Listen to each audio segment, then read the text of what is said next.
madam, and my dear friends. We, the students of BSc Biotechnology second year from Government Degree College, Kukatpally, are here to present a project titled Comparative Omics-Based Approach to Identify the Putative Antigenic Protein of Trichomonas fetus. Myself, Shivani Thakur, Aishwarya, Shravan, Shankar, Rajeshwari, and Sri. India possesses the largest livestock population in the world with around 528 millions of domesticated animals. But the fertility rate of cattle is only 28% of the bovine population is under the coverage of artificial insemination, with the semen collected from the elite bulls. Rest of the population is under the natural service with unknown genetic and disease potential. Most importantly, the potential risk of sexually transmitted disease and impact on conception and breeding are paid less attention. Since most of the diseases are zoonotic, they pose public health issues, and no epidemiological studies are available in India.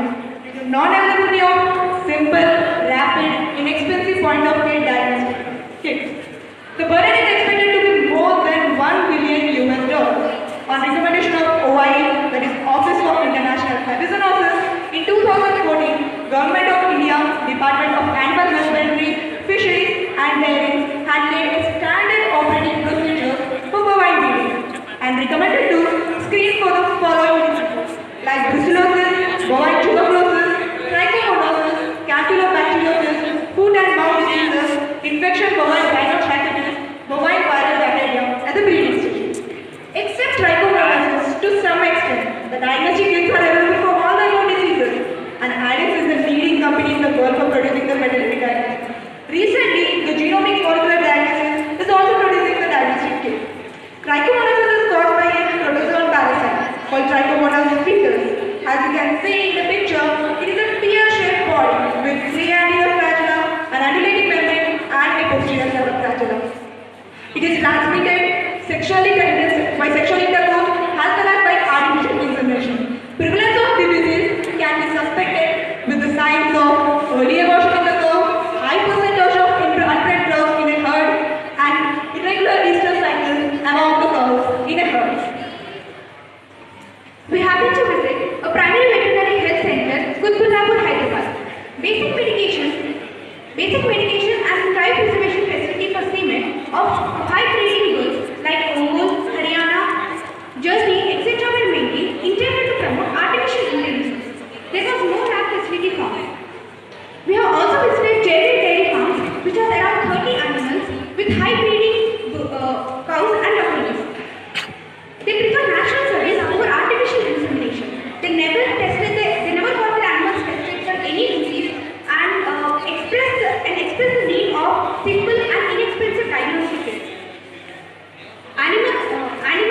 Animal testing, isolating the infected animals from the herd, and vaccinations are the most suitable control measures for trichomonosis, and there are no approved drugs available to treat this disease. As per the minimum standard operating procedure, perpetual washing and semen has to be screened for trichomonasis. Agent identification can be done by simple microscopy, in-pouch TF culture method as well as culturing using Dymens media. It enhances the chances of identification. Polymerase chain reaction is a more sensitive diagnostic assay to detect the pathogen with 100% accuracy. But these techniques are cumbersome, time-taking and expensive. Facility is available only at the central and regional disease diagnostic laboratories, which are not really reachable to the farmers. Point of view diagnostic like rapid kit, lateral flow assay are more suitable for the farmers. ELISA are suitable for the organized farm. The hypothesis is that availability of recombinant protein is clearly decided for developing rapid diagnostics. The mix-based institute of approach will enable us to identify putative epidemiologic surface proteins. Comparative genomics-based studies of closely related species of Trichomonas fetus would help us to identify potent proteins. In this diagram, we lay the following objectives: to screen highly expressed immunogenic surface proteins, to analyze for secondary structures and epidermal domains of the selected proteins, to propose the most suitable proteins as diagnostic markers. This is the brief outline of methodology We use PubMed search. PubMed search was done for transcriptomics and proteomic-based studies of Regnum fetus and Regnum vaginalis.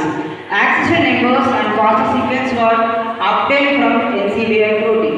We use blast search. Blast search is used to identify and understand the percentage similarities between Regnum fetus and Regnum vaginalis. Uniprot annotations and pathology-based literature were used to understand and list out few immunogenic proteins. Faster sequence of proteins were analyzed for cell surface proteins by using TF-HMM version 2.02. Immune epitope database IEDB was exploited by using B-cell linear epitope prediction tools to identify the antigen domains. Here are some important studies. In a study of functional profiling of the transcriptome and proteome, here is a list of 7 transcripts amount of 50 highly expressed transcripts. Out of 50-16 proteases, CP8 is highly expressed followed by CP16 and CP13. Two-dimensional electrophoresis resonances map for protein identification help us identify the following list of transmembrane antigenic proteins. In another study of comparative transcriptomics, to understand the host-specific virulence of CP8 is most preferred transcript along with some certain protein phosphatases. Several recommended domains are also shortlisted in the following table. Several unique pathogenic proteins from Costa undulating membrane fractions were identified and listed. Surface proteome study for 6 virulent strains of Trichomonas vaginalis has really gave us a great clue, and we have listed this following proteins. All these proteins are found in Trichomonas fetus also. Here is a sample in silico analysis of the most consistently expressed 15 proteases. In THMM analysis, it was clearly revealed to be the extracellular secreted proteins that involved in host tissue damage leading to vaginitis, placentitis, and abortion. INDB resource analysis using nasal antigen epitope prediction tool revealed that it is a highly antigenic protein with the largest epitope measuring 107 amino acids, which can be exploited for developing diagnostics. Bacterial spirochete antigen-like protein is found to be the major protein involved in host-pathogen interactions and violence. TMHM analysis identified that it contains a huge extracellular domain with 3,498 amino acids, and B-cell antigen epitope prediction tool revealed that it has several large antigenic domains with the largest measuring 476 amino acids. Such huge domains can be exploited for developing diagnostics and therapies. Here is the conclusion of the results showing potential proteins with their extracellular domains and largest antigenic domains.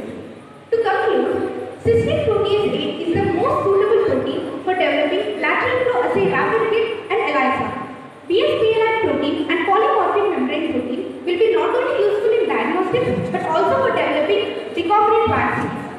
X-ray crystallography studies of these proteins would help in designing drugs. Coming to the highlights of this project, this is a low-cost and eco-friendly project. Such projects save a lot of time and labor to the researcher. Proposed recombinant protein-based solutions are economically able to meet the social needs. One Health refers to the human health, animal health, and the environment.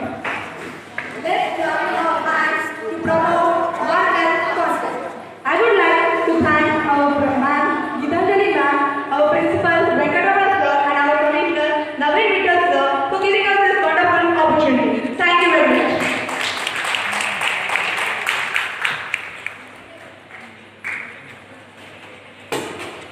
పాడదాంగు నేను కాదు కదా నువ్వు పాడదాంగు